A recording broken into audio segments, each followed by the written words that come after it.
Side eyes from the US. Queen Elizabeth lauded Sophie as a real royal with $500,000 payoff after removing Sussex from royal family. The late Queen Elizabeth paid off Duchess Sophie and Prince Edward to give up their business ventures and become full-time working royals. The late Queen Elizabeth allegedly paid the now Duke and Duchess of Edinburgh a whopping £250,000 in 2002 to entice them to give up their careers and become full-time working members of the royal family. Sophie, who was born Sophie Helen Rhys-Jones, was educated at Dulwich College Preparatory School, Kent College School for Girls, Pembury, and West Kent College. She then pursued a career in public relations, even opening her own PR agency, which she co-ran for 5 years after working at a number of firms. Now, the Channel 5 documentary Prince Edward, Will He Change the Royals, has made the revelation that the Queen went to extreme lengths to get Sophie to quit her career in PR and pursue royal life instead. Royal journalist Emily Andrews explained, "The Queen effectively asked Edward and Sophie to give up their careers and become full-time working royals. As an effective sweetener, she gave them £250,000 in compensation." She added that there were similarities between Sophie and Edward and Meghan and Harry. "There are parallels between Sophie and Edward, Harry and Meghan," she said. "I mean, if you think about it, Sophie and Edward were the forerunners of trying to balance their royal career with actual money-making careers." Meanwhile, according to a report by News.au, the columnist and commentator Daniela Elster admitted, with Harry and Meghan in the midst of one of their most professionally bruising chapters since they decided to have a crack at this career What's it marked is the growing chorus of anti-Sussex voices and the silence coming from the big names formerly associated with them.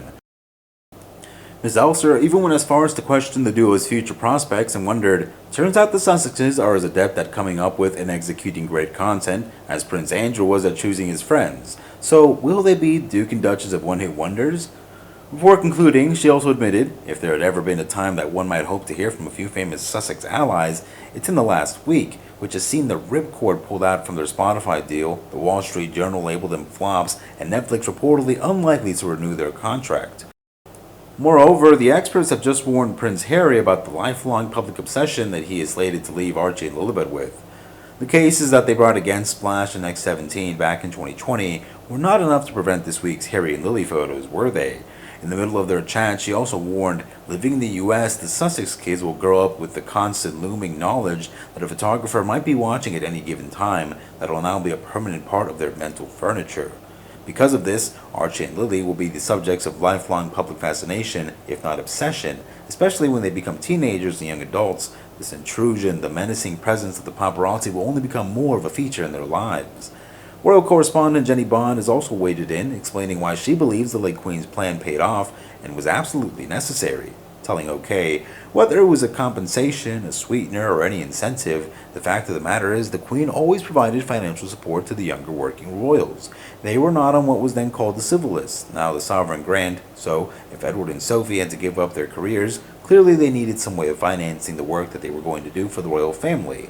So to me, it makes perfect sense. At the time, Sophie and Edward were seen as very junior members of the royal family, and it's quite understandable that they wanted to pursue their careers. Sophie and Edward were long regarded as the Queen's favorites before her death in September, because Edward is her only child not to have been divorced. Edward's lasting marriage to Sophie was said to be a great comfort to the Queen, who always held dedication and longevity in high esteem.